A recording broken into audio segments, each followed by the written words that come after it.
Please enter your questions into the chat area for this conference, and I will read them to Professor Kolbrenner. And now I present to you Professor William Kolbrenner. Hey, people. I'm sharing my screen here. Everybody sees it?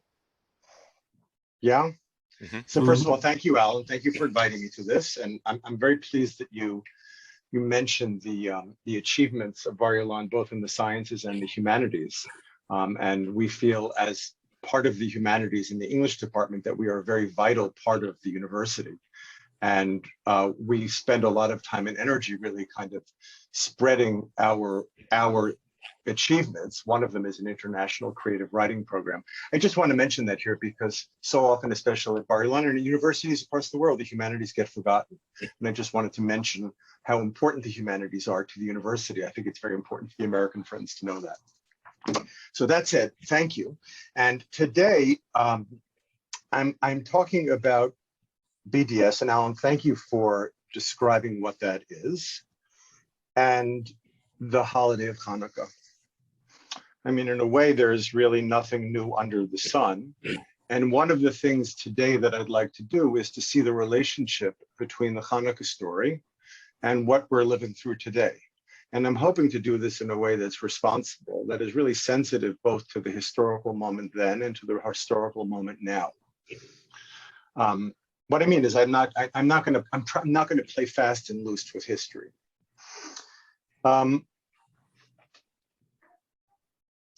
In a way, I was thinking before this talk that there are really two primary kinds of anti-Semitism. The sages of the Talmud identify four different kingdoms. The first kingdom, I think, is Babel, Babylonia, then Persia. Then the third is Greece, and the fourth is Rome. Hanukkah really revolves, as we all know, around that third exile, which we'll discuss in a second. The exile, I think these four exiles are ways for the rabbis to talk about different kinds of anti-Semitism. And the Greek and the Roman are distinctive. And I would describe them in two different ways. So the first, you know what, I'll just use images here. This is what in rabbinic literature is associated with Rome. The replacement ideology, the supersessionist ideology. That is, we are the Jews. We are the real Jews. And in order for us to be the real Jews, and you can fill in the blank, early Christians, Puritans, right, who are appropriating the Jewish tradition and saying, we are the chosen ones. That supersessionist perspective is a very particular kind of anti-Semitism. We will replace you. And this is Charlottesville, of course. There's no safety in America. No party is protecting the Jews. I mean, I say that from Israel, but there is right-wing anti-Semitism, and that's really not our story today, because this is right-wing anti-Semitism that's associated with Rome. We're really interested in what I'll call progressive anti-Semitism. I don't, somebody mute whoever's talking. I don't like, thanks for muting. I don't like talking about, whoever's running the meeting, can you just mute everybody? Thank you. So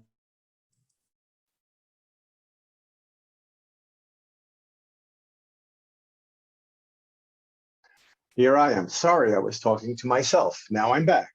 So there are, I was saying I don't like to use the word woke because it's so terribly pejorative. I prefer progressive anti-Semitism.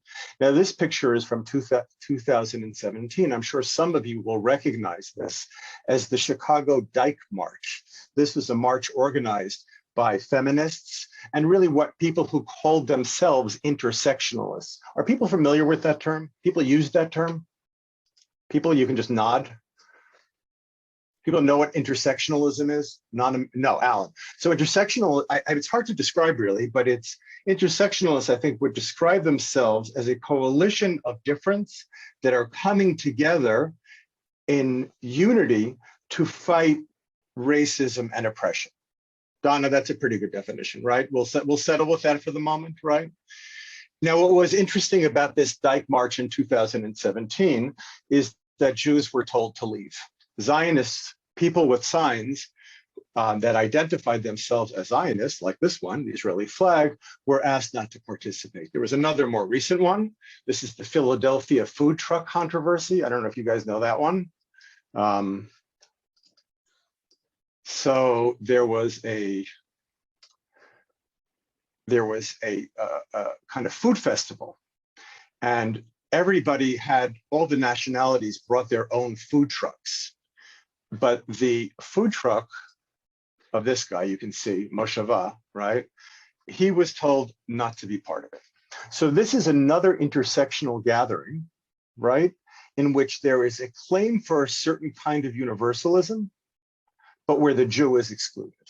I mean, intersectionalism, the reason I'm saying there's a claim of a certain kind of universalism is they're all joined together against oppression. But at the very moment that they're all joined together against oppression, they exclude the Jews. So one of the things I want to talk about tonight is the nature of that exclusion. Why must the Jews be excluded? And I think there's a kind of logic to it. And this applies not only to these kinds of gatherings, but I think what's troubling to me as a humanist is the way they've taken over the academy, the humanities in America. And there is a deep-seated anti-Semitism, which is born out of this intersectional commitment. We are committed to intersectional ideas, freedom, liberty, but not the Zionists.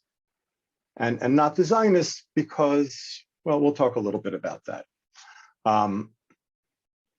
So I do have a handout, which we're not handing out, technology such as it is. And I wanted to segue from the discussion of contemporary left anti-Semitism, which we'll come back to, and now move to the Hanukkah story. Now, Paul, the Apostle Paul, writes in the letter to the Galatians, there is neither Jew nor Greek. I mean, so we could talk about the two kinds of anti-Semitism. There's the replacement one, the Christian one, and then there's the assimilationist one. And the Greek one is the assimilationist one, okay? And we're gonna spend a little time talking about what was particular about the Greek exile. I mean, the first thing that we should mention is that of all of the exiles, Jews were actually in Jerusalem during this exile. They were not, I mean, and you can think about it in a way. For Rome, when the Catholic Church takes over Jerusalem, the Jews get pushed out. There's not room for two people. However, for this assimilationist notion, this assimilationist idea of exile, the Jews are somehow still there. So we have to think about, well, if that's the case, what is the nature of the exile? And we'll talk about that. So here is from a Jewish legal text, and it's describing the difference between how people celebrate Hanukkah and Purim. And we'll get a little insight, I think, from the contrast. I put the Hebrew for people who are interested. So the Assyrian Greek Hellenist, Antiochus, did not decree to kill the Jews and destroy them. In contrast to the Purim story, where Haman wanted to exterminate all the Jews. But rather, what did the Assyrian Greek king want? To cause them such suffering that they would abandon their faith. For if Israel had submitted to the Greeks and abandoned their faith, they would have been satisfied. So we can see right away the distinction between the story of Purim, when Haman wants to destroy all the Jews. And interestingly, the way we celebrate that is, since Haman wanted to kill the bodies of the Jews, we celebrate with our bodies. The Greeks, however, they were not interested in our bodies. They were interested, I don't know what you want to use it, call it your conscience, your faith, your identity as a Jew, and provided that you gave up the specificity of your Jewish commitment, then you were fine. then you could blend in with everybody else. And interestingly, really, the celebration on Hanukkah, as opposed to Purim, is not physical, but it's a holiday of praising God, Hodaot. And there's really, Professor, should we still be looking at the Moshava image, or are we expecting us to be looking at something else? Oh, I'm so sorry. Well, I'm sharing my screen, and I'm not looking at the Moshava image. So thank you, Alan, for interrupting. I'm the only one getting it, but maybe my screen is unusual. Let me try again. Okay, so I'm going to stop sharing. Thanks, Alan, for pointing that out. And I'm going to share my screen again. And I'm going to share my desktop again. And how are we doing now? Much better. Thank you. Perfect. Good. Okay, so I hope you people followed through with that. We're making this distinction between Haman and Antiochus, and the two ways in which they wanted to punish the Jews, in one case destroy them, in the other assimilate them, and show us in some way, or will begin to show us what's specific about this Greek exile. So the Maharal of Prague, which many of you may know, you can visit his grave in the Prague Jewish cemetery, the 17th century figure. So he is writing, trying to define for us, or helping define for us, what it is that defines the Greeks. So the Maharal says as follows: the wisdom of the Greeks spread from all sides, the length and breadth of the world without limits. Is that true?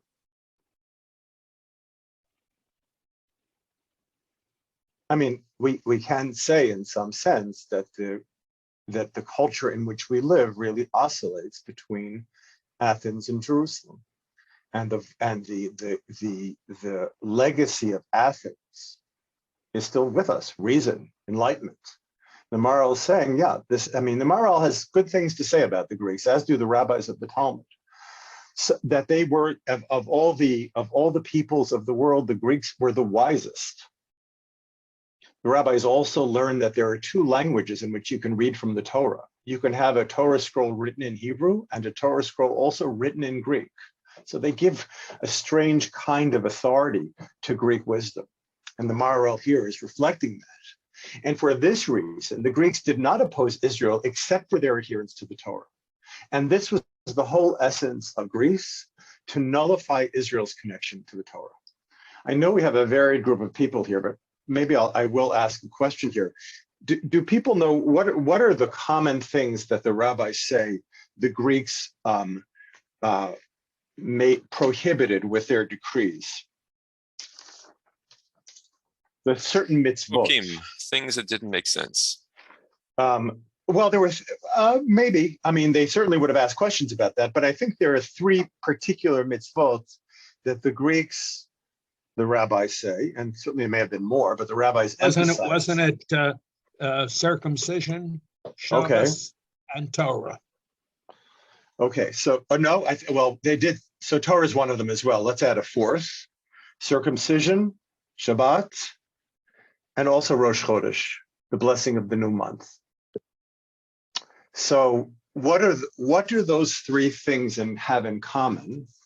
And why is it that the rabbis emphasize those three things when describing what the Greeks did?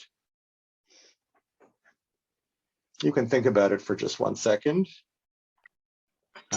Right. Go ahead. Yeah, somebody wants to answer? Probably because the Greeks tried to enforce those among the Jews.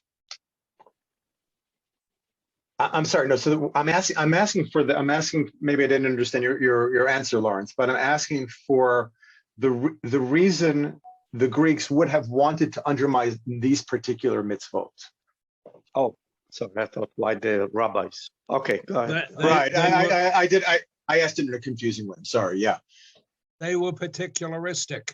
You know. Okay. In other words. So what do you mean by that? What do you mean by particularistic?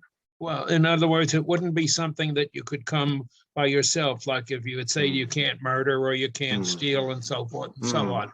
Those are particular ritualistic mitzvot. Okay, I really love the word particularistic because I think that's what really informs all three of them.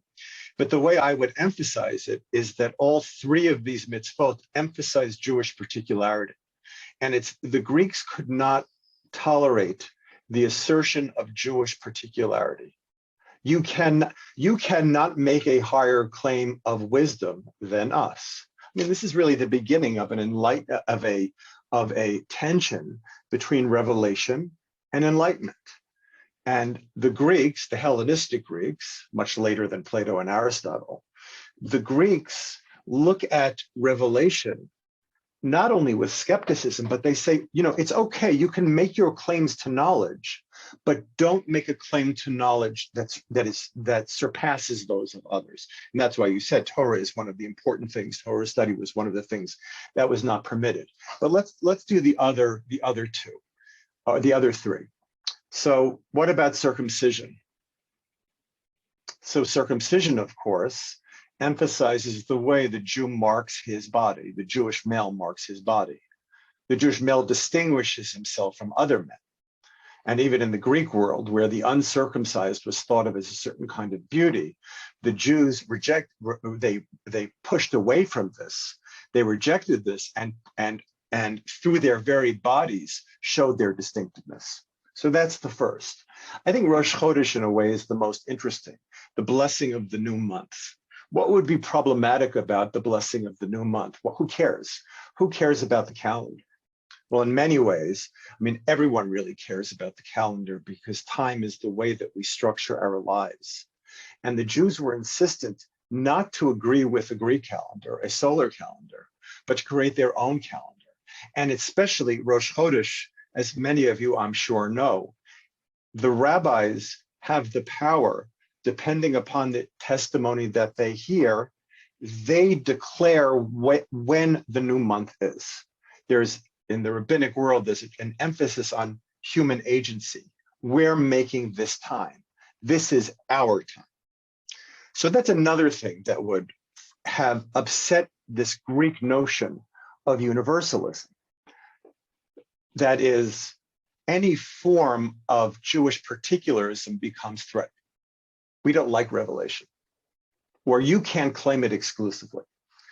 How about Shabbat? This is always the one I find a little bit more difficult, but I think a way of understanding it is when the Jews keep Shabbat, when they keep Shabbos, they are showing their distinctive relationship to the Creator. I guess that's the easiest one in some sense. I mean, and everybody actually, if a Jew keeps Shabbos, everybody knows it, right? Oh, Shomer Shabbos, right? It changed. You immediately have a different image of that person. The Jew who keeps Shabbos is a person who you see is claiming this intimate relationship to the divine. So all of those things were aspects of particularity that Greek universalism had to reject. Okay, so let's look at the next quotation. This is also from the Maharal's Ner Mitzvah. And here's something to think about. I keep on mentioning, Lawrence, and I know I've been asking questions in a confusing way, but I keep on mentioning the rabbis here because the rabbis are here telling the story. It is their story that they're telling. There's an article every year in Haaretz called The Real Story of Hanukkah. Has that come out yet? The Real Story of Hanukkah? There are always these articles in the Israeli publication Haaretz. And anytime you see an article that begins with a real story, you should probably ignore it. The idea is that, well, the rabbis got it wrong because if you look at history, all these other things happened. And a lot of other things did happen. But here the rabbis are telling their story in a particular way. And in a way, part of the whole Hanukkah experience is seeing and understanding that story. So the Maharal, he says, and he's emphasizing this part of the story, even though the Greeks assaulted the temple, they did not destroy it. Similarly, they did not pour out or destroy the oil, but rather they made it impure because they wanted to blur the distinction between Israel and the nations. The desecration of the sanctuary and making the oil impure took away the sacred status of the oil. It took away the distinctive status of the oil. So the Maharal is really asking a question here. The question he's asking is, well, if the Greeks were so set on upsetting this ritual of lighting the menorah, Why didn't they not just burn it, right? That would have been better. Get rid of it. But the Greeks in this story do something else. They render it impure. Why would that be significant? Maybe the concept of holiness makes no sense to them, and they could just do the most minimal thing and well, for sure. Well, for sure, the concept of holiness, that is what the Greeks are rebelling against, that concept of holiness. And we know that they sacrificed pigs inside of the temple. They turned it into a gymnasium. In a way, you could think of it, and I think this is one way of thinking about Hellenistic Jews, is on the and I'm talking about in this period, that on the surface they look like Jews, but when you dug deeper, there was no depth. And that's what Bar-Ilan is talking about. They took whatever was internal that made this thing holy, and they erased that, but they kept the outside. You know that in the 4 exiles, the only case where you have something like Hellenists, meaning people who are like the people who are conquering them, is Greece. And I mean, in Rome, it's there can't be any Jewish, I mean, people who aspire to a Roman cultural status. That's not who the Romans were. But there are such a thing as Hellenists. So when the Maharal describes the oil in this way, what he's suggesting is this Greek exile was a kind of internal exile, that people kept the externals of what it meant to be Jewish, but internally they had no sense of what that was anymore. But let's move on a little bit. Oh, this is interesting also. So we mentioned Torah, and you guys reminded me to put Torah on that list. And this is very much, this event that gets described here is very much part of the Hanukkah story and understanding the nature of the Greek exile. So we know that there are different fast days in the Jewish calendar. We don't have to do that right now. And what's the next fast that's coming up? Hands on buzzers, please. Shabbat. So what do the Jewish people fast on Asar B'Tevet? It's a good fast because it's really short, right? It's right after Hanukkah, right? It's a wintertime fast, except if you're in the southern hemisphere, I guess, right? Then it's a bummer, right? Right. So all of the fast days have something to do, are part of the story of start of the story of the destruction of the temple. But there's an additional reason given by the sages, by the rabbis. On the 8th day of Tevet, the Torah was rendered into Greek during the days of King Ptolemy, and darkness descended upon the world for 3 days. So we get to reaffirm the craziness of the Jewish people by seeing now that Jews fast over a translation. I mean, there are other reasons for fasting, of course, but the rabbis say the 10th of Tevet, they say the 8th here because some sources say they fasted during the days of 8, 9, and 10.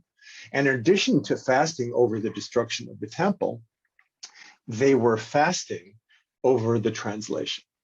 Now that really kind of begs questions. Why would the rabbis decree a fast on a day that the Torah was translated into Greek? What's problematic about that? Now I'm actually asking a question that maybe you can answer. Yeah, what's problematic about that? So is this a reference to the Septuagint, or is that a separate? So I think whoever's saying that, for sure, this is a definitely Shelley. Oh, hi, Shelley. This is definitely a reference to the Septuagint. And we know that the rabbis themselves record this. Remember the story about why it's called the Septuagint. Ptolemy asked the 70 rabbis to come and to provide a translation. They all go into separate rooms and they provide the same exact translation. That's another story. So, but yeah, go ahead, Shelley. I would say that the fast is about not only assimilation, but an attempt to eradicate the particularism itself. That's right. because the translation is symbolic of that. Maybe because the Torah was given only to Jews, and then to try to universalize it is, as this woman said, taking away the particularism. Well, because they were forced to translate it as well. That was part of the story. Those are both great answers. And Shelley is a Bar-Ilan alumni, a humanist alumni. So yeah, let me. So why don't you guys just go back on mute and let's just think about the two things that were suggested. I mean, so it's not. I thought somebody was going to say, "Oh well, we don't like translation because things get lost in translation," and that, of course, is true. With that said, it's already built into the Torah. The rabbis say that Moses had already commanded that the Torah be translated into 70 different languages at some point, right? That the Torah would be translated. So I think Shelley is right to emphasize that it's not just that something gets lost in translation, but there's something particular about what the Greeks are doing with the Torah. I mean, I guess once they translate it, doesn't it depend on who's doing the translation? If the Jews are translating it, then at least the Jews know what the Torah is supposed to mean, and they can translate it. But if the Greeks are translating it, they have no idea how to translate it accurately. But there's the added aspect of being forced to translate.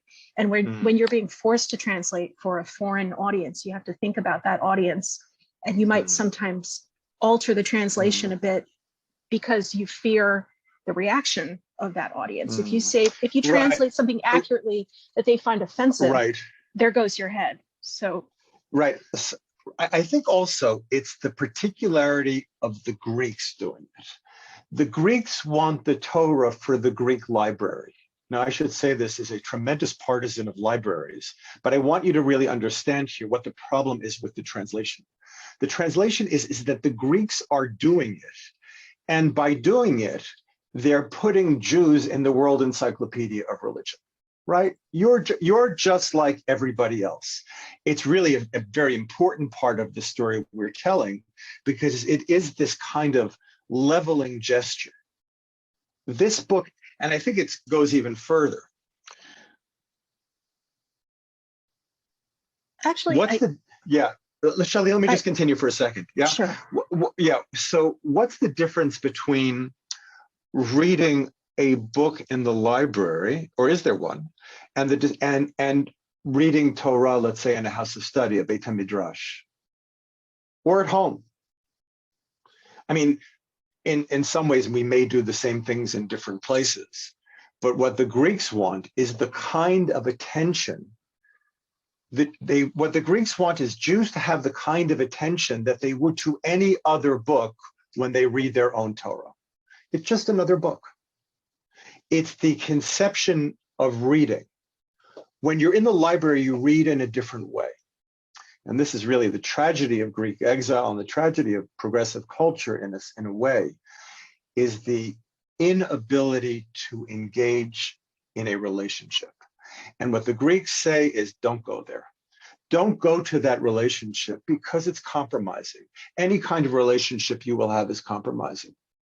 And the Jews we bring relationship into the world. We bring relationship through revelation into the world. We have a relationship with the divine. And we understand the importance of that relationship for our identity. I don't know. I mean, I love Milton and I love Homer and I love reading lots of great European literature, a lot of great Greek literature. But I think my form of attention is a little bit different when I learn Torah. I just think it's different. The way it defines me, or maybe in some ways people can have that relationship with Greek works as well. Let's put that aside for the moment. But what the Greeks were interested in particular, it's like they want to have like an Epcot exhibition of all the religions of the world, and they want the Jews to just be one part of it. That's it, right? Don't make the special claim to revelation. And of course, that special claim to revelation is what continues to cause anti-Semitism in the world, because Christians just cannot deal with the Jewish call. I mean, it's not only Christians. So let's just pause for 30 seconds. I'm going to drink some water and have a little bit of coffee, and then we'll transition back to BDS. One of the things I like about Zoom is you can do this more easily. Pause.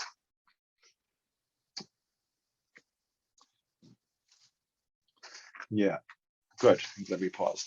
I do want to read this one last passage because it does resonate with something that's already been said. So here is from another midrash, and the rabbis are creating a drama between Moses and God. So Moses requested that the Mishnah should also be given in written form.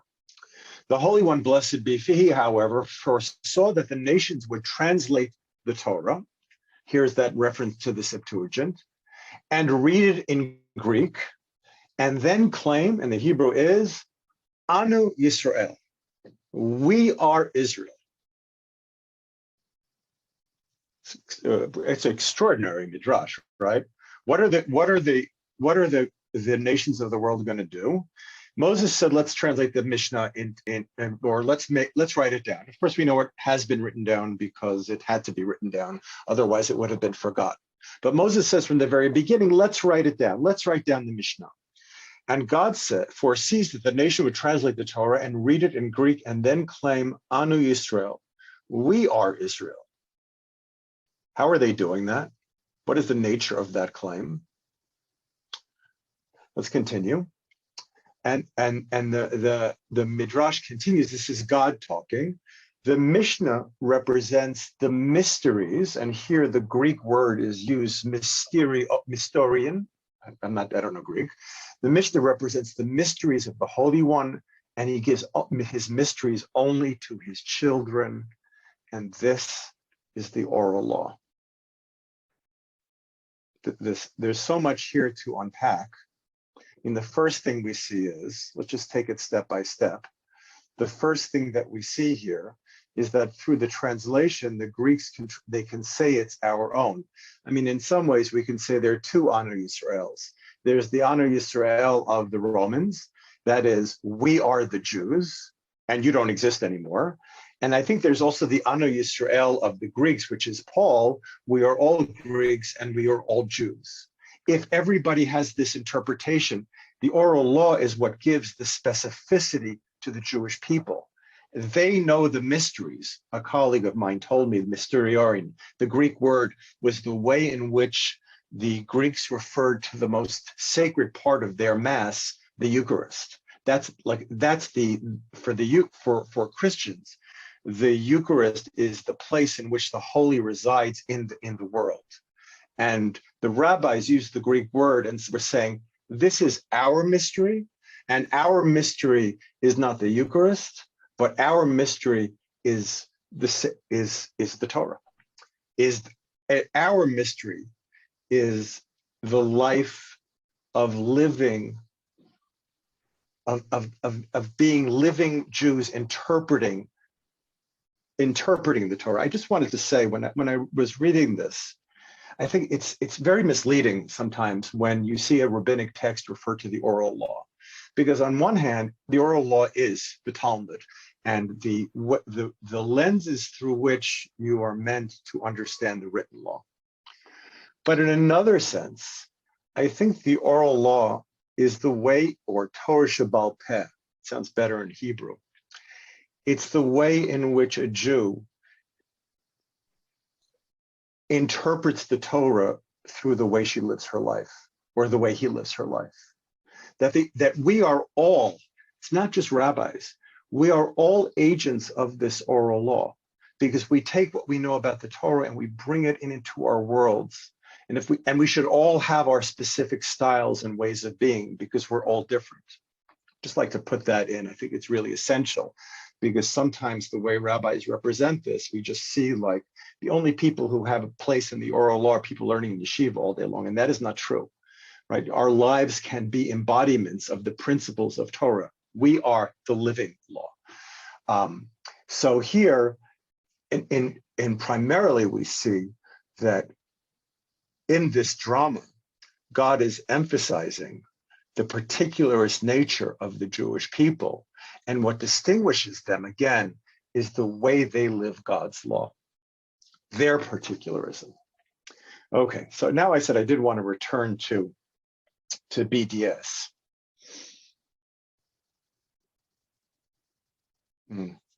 May I ask a question? Please, yeah. My understanding is that that the oral law given to Moses was given to Moses so that Moses could properly teach the written Torah to people, so that people would correctly interpret it, so that we would understand what God really wants us to understand, right? Excellent. Good. I'm with you on that. Yeah.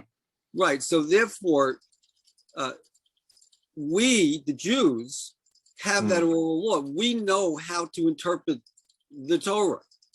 And so that's what makes, like you were saying, that's what makes us unique. And look, the Talmud, what is the Talmud? What's the end product of the Talmud? The end product of the Talmud, as far as I know, is the Halakha, which is the way. Good. Okay, good. I don't see who's speaking. Who's talking now? Richard. Oh, hi, Richard. Hey, Richard. And, sorry. And like you were so saying, Richard. Let me just finish a second. The Halakha tells us the Jews how to behave. Okay, Richard, I hear that, and I appreciate your comment, and I know that I'm speaking in ways that other people don't, and I'm learning the oral law and oral Torah somewhat metaphorically. I understand that halacha is what comes out of Talmudic discussion, but I wrote a book about Rabbi Soloveitchik, and he says in some place that every Jew should have their own style, and if every Jew doesn't have their own style, they're not being Jewish. So that's where I'm getting it from, and I hear your question. So after this discussion that we've had so far, can we see a relationship between the Hellenists under the exile, or the Jews under Hellenists, and the world in which we live in today? I mean, one of the disturbing things about the attack on Israel is that some of the attacks are coming from Jewish people. And in some sense, they really are Hellenists. Think of Peter Beinart, for example, whose work you may have read. And I think we should emphasize here, I just read a piece by him in which he said, anti-Semitism and anti-Zionism are not the same thing. Well, guess what, Peter? They are, right? And the distinction between them allows anti-Semitism to continue under a different name. And really, we see that the Zionist movement is Israel's contemporary expression of individuality, and the world cannot take it, right?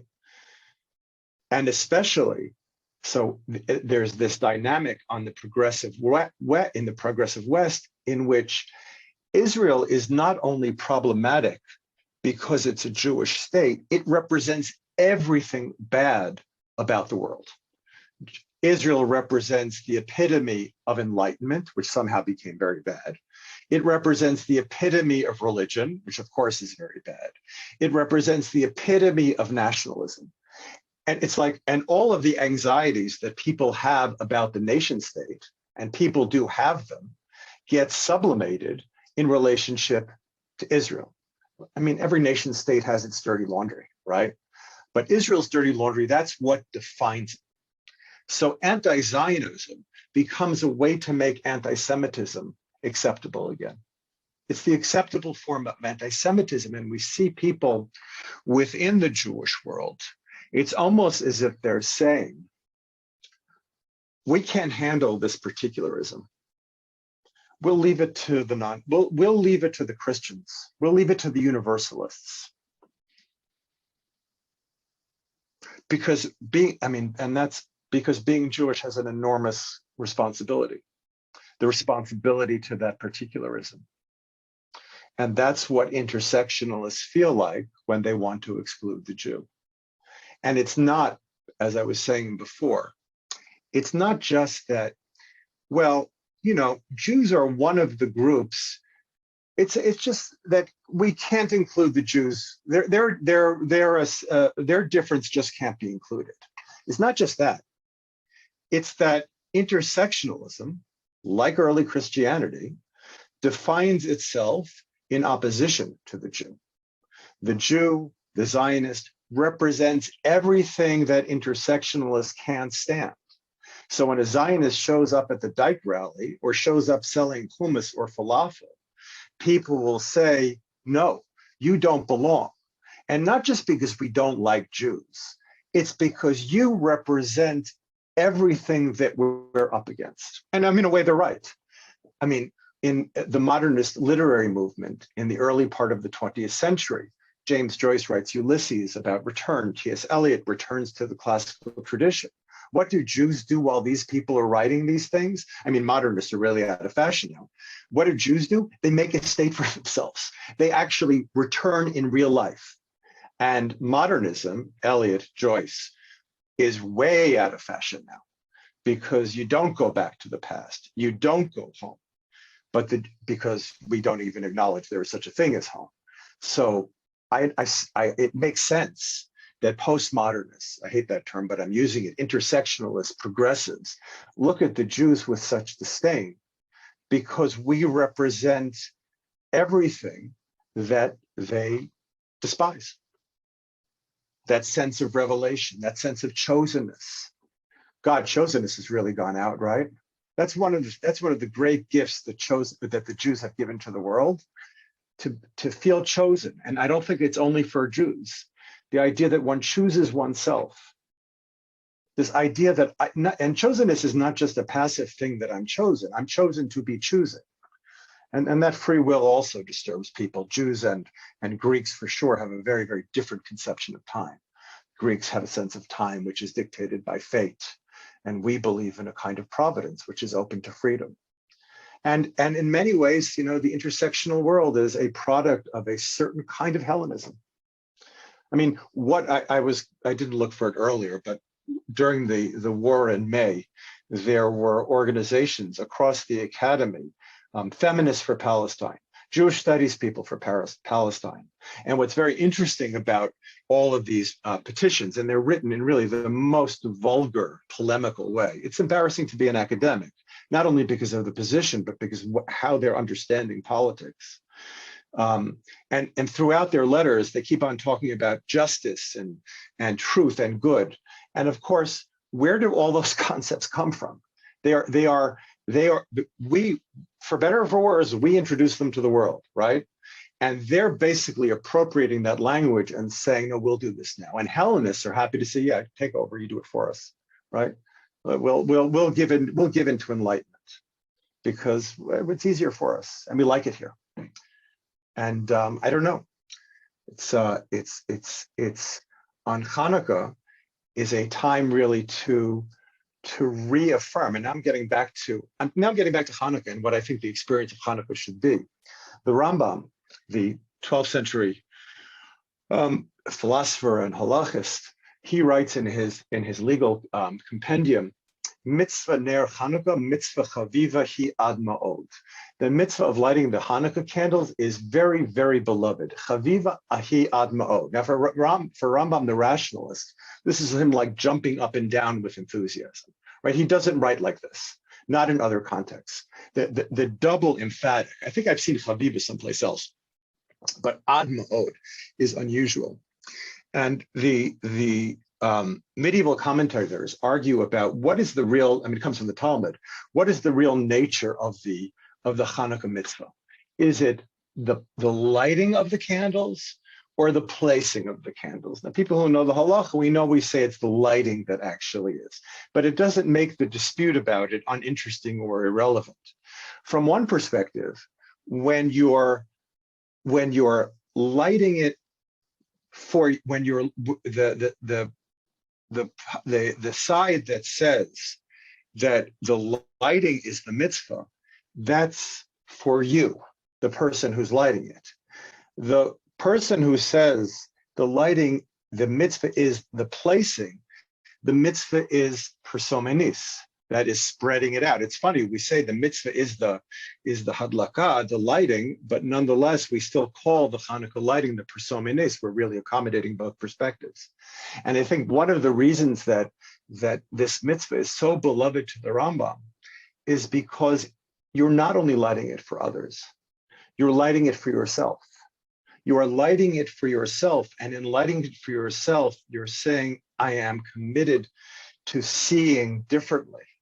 I said before that the rabbis tell their story, and they know they're telling their story. They know when they institute Hanukkah the year after, that they're seeing it from a very, very specific perspective.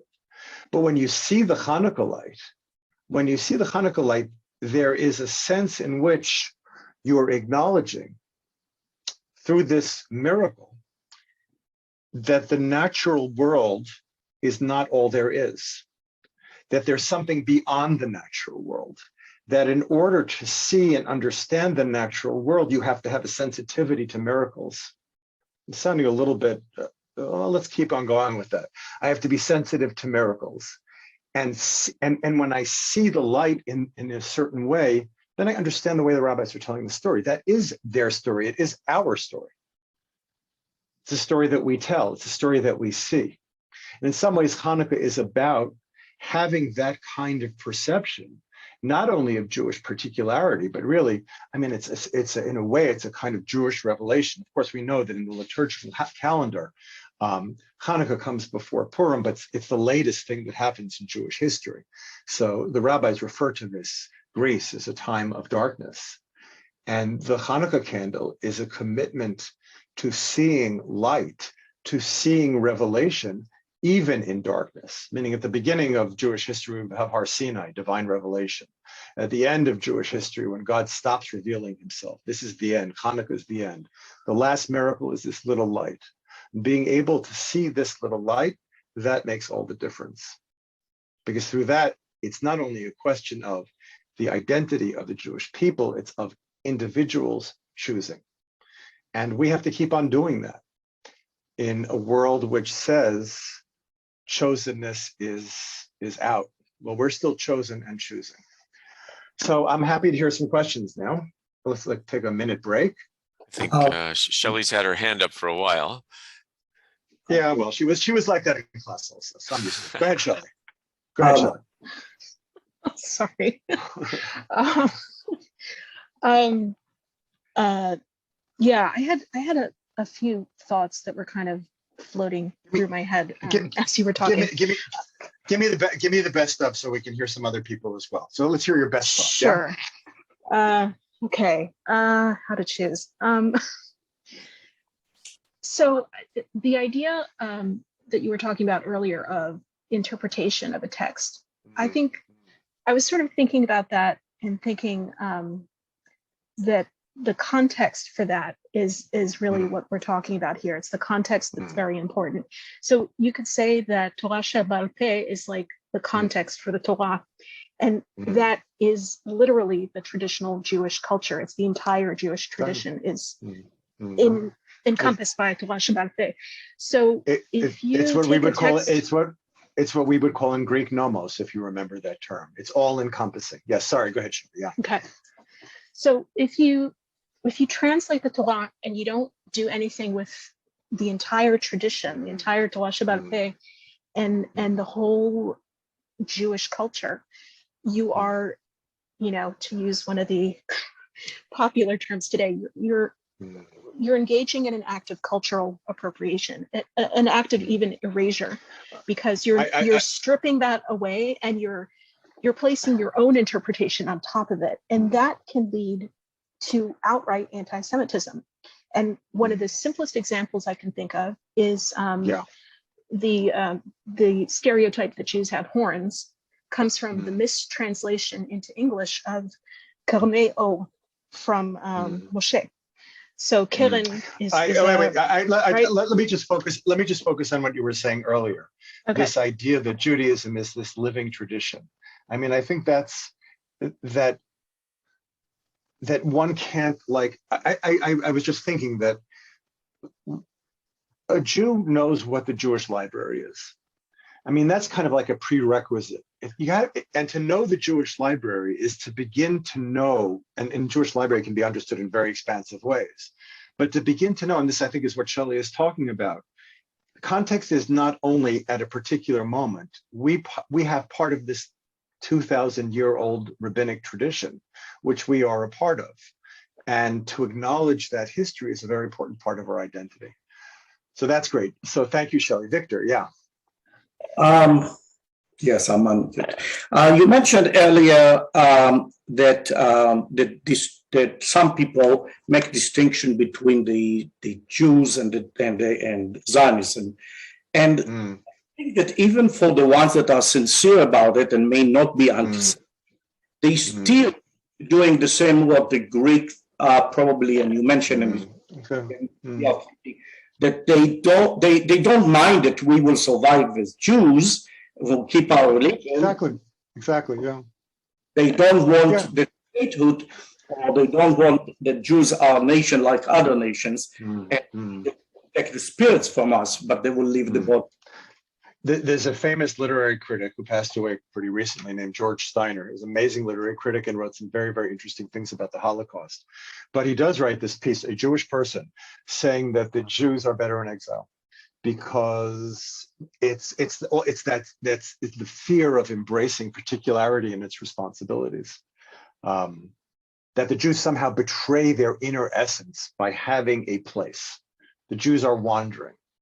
What strikes me that Israelis are doing it, and they don't understand. They cutting the trees they are on. If the Israelis without the Israelis, the non-religious Israelis should be more concerned about it than the religious one. I mean, Israel is different though, because Jews who are living here really are part of living out the destiny of the Jewish people. And I think that's the important thing, the emphasis really. You know, people want to just say, well, Zionism is this nationalism and we don't believe in nationalism anymore. But part of our identity as Jews is fulfilling our destiny in Israel. Now, it's not messianic times, and we're not expected to live in the greater Israel, because that's not politically possible now. But I think people have to recognize, and that's what people like Beinhard refuse to recognize, that the destiny of the Jewish people is in Israel. I'm sorry for people who don't live in Israel, but I think that's true what I'm saying.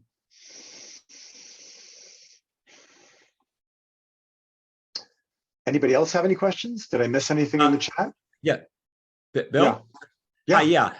I was, when you're talking about how, you know, the BDS people, various progressives jump on Israel and you know, point to Israel's faults, you know, even though every country has its own dark history. Exactly. I was a little bit reminded of in the last year, how there are certain politicians in the United States, like the governor of California and the mayor of San Francisco and a few others, who are very strong about imposing lockdowns on everyone and insisting everyone wear a mask because of COVID. And then Gavin Newsom is at a big time fundraiser with big donors in a fancy restaurant, and no one's wearing a mask and no one's sitting far apart. And then not long ago, the mayor of San Francisco was seen dancing in a club with no mask. So it's kind of like some of this denunciations of Israel looks as though like you see your Sunday school teacher doing something wrong and say, oh, you're telling us you're the righteous one and showing us how to live. And look at what you're doing. You're dropping bombs on Gaza. You're doing this, you're doing that. Do you think that resonates? I'm still thinking. I'm flashing back to my earlier Sunday school teacher. I mean, I think that the way in which, I mean, we all know. I just got distracted, to tell you the truth, by the Democratic. I wasn't sure about. I don't want to get into American politics by any stretch of the imagination. No, I don't either. I'm just saying what is just as an analogy.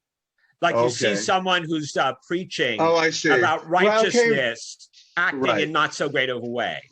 I see. Right. Like anyway. Well, that's the old claim against Jews, right? And Jews have this, and Jews among themselves, right? The certain prejudice, a special prejudice against people who are ostensibly advertising they're living a Jewish life, and then in some ways not living up to our expectation of how Jews should live, which is very important. The Jewish style that we have to others should be virtuous. Yes, Richard.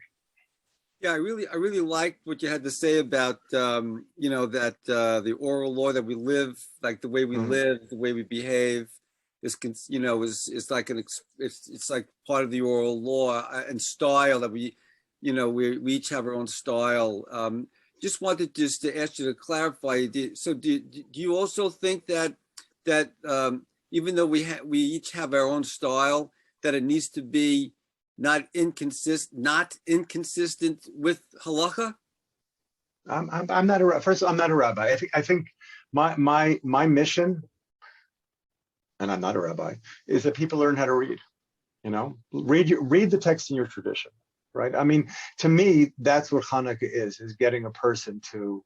I mean, I have a friend, and he heard about some woman who's learning in a Beit Midrashah. He's very religious, religious sociologically. And he's like, come on, how can you do that? Why is she learning Talmud? And I'm like, thank God she's learning Talmud. She's connecting to Judaism. Let her do whatever let people do what they need to do. Can't fight with each other. This territoriality about, movements and things like that. And also the belief somehow, as I said before, that the left or the right is going to protect us. It's not safe on any side. Right. And that's why Jews have to stick together. And the way they do that, I think, is by sharing their common library. In some ways, listen, I know I'm being an idealist right now. I don't know. I'm not going to exclude people because they don't keep the halach. No, but I'm not a rabbi. So who cares? Who cares what I think? I'm an English professor. I wasn't going there. I just theoretically, I'm just saying, theoretically, ought we not to aspire to, be consistent with the halacha, or I tried in an earlier manifestation of myself. I tried to get smicha in a kola, which was learning Hilchot Shabbos in Mea She'arim, and it was an interesting experience, which one day maybe I'll write about. But thank God I didn't pass the exam, because I'm much happier being an English professor. So I don't have to. And I'll tell you what I think about Shakespeare and Milton. But, about keeping the halacha, ask your local Orthodox rabbi. Ask anybody. I don't know. I mean, make your own connections. We are at the top of the hour. I'm sure we could probably continue. And if we want to, we still have 30 participants, but I think people are really enjoying this. I'm glad they are. I'm giving a class a little bit later on, so I'm going to take a break. But thank you very, very much for hosting. I really enjoyed this. And we have to thank you too. It reminds me of something from Tanakh. I think it's from a Haftorah. I'm not sure. So hopefully you won't have that problem. Okay. Anyhow, so I want to thank you for a most enlightening presentation. And I want to thank everybody for joining us today. Have you written all this down? If you have, it'd be great. We have a recording, I think, that might be available of this. But do you have any articles? I got to start Googling you. Well, I'm writing a book. The book that I'm writing now is addressing a lot of these issues. Okay, so we're going to be interested in getting that book. But I am glad the American friends are here, and I am going to reiterate what we really did today is only possible because we know what the humanities are. And I'm sure everyone here at some point, whether they're a scientist or an engineer, at some point they learned how to read. And maybe that actually happened in a humanities classroom. And it doesn't happen. Other things happen in STEM labs and in nanotechnology laboratories or whatever. But what we're doing, and the most important things in the world, except for what actually we're doing, which is the reading. And only the humanities does this. I mean, in the university. Of course, we would like to think Jewish education does the same thing, but at Bar-Ilan University, there's not only Jewish studies, which we should support, but the humanities are a central part of the university. People have to remember that. All right, people, thank you very, very much. Well, so I want to thank you again. And what you just said is sort of embodied in what I'm going to say now. During this festive time, and as we near the end of the secular calendar year, I hope you'll consider supporting Bar-Ilan, because we're going to support the humanities as well by doing so. The extraordinary contributions that BIU makes to the state of Israel are made possible by its stellar faculty, like the person we listened to today, and its outstanding student body. I think we heard from the students too. But never forget that all this is made possible by you, our steadfast and loyal donors. You're part of the BIU family, and it's your generosity that holds the key to our success. I hope you'll join me in supporting Bar-Ilan University. Please visit our website, afbiu.org, and make a donation at /donate. Your generous support is critical and deeply appreciated. Please join us next Wednesday, December 8th at 1 p.m. Eastern Time, 10 a.m. Pacific Time, for our next AFBIU webinar. Financial expert Jonathan Gudima will present to us on getting ready for December 31st and the changing of the charitable giving tax laws. To register for this enlightening presentation, please visit our website, /tax laws. We look forward to seeing you next Wednesday. Thank you for joining us today, and my best wishes to you for a very happy Hanukkah.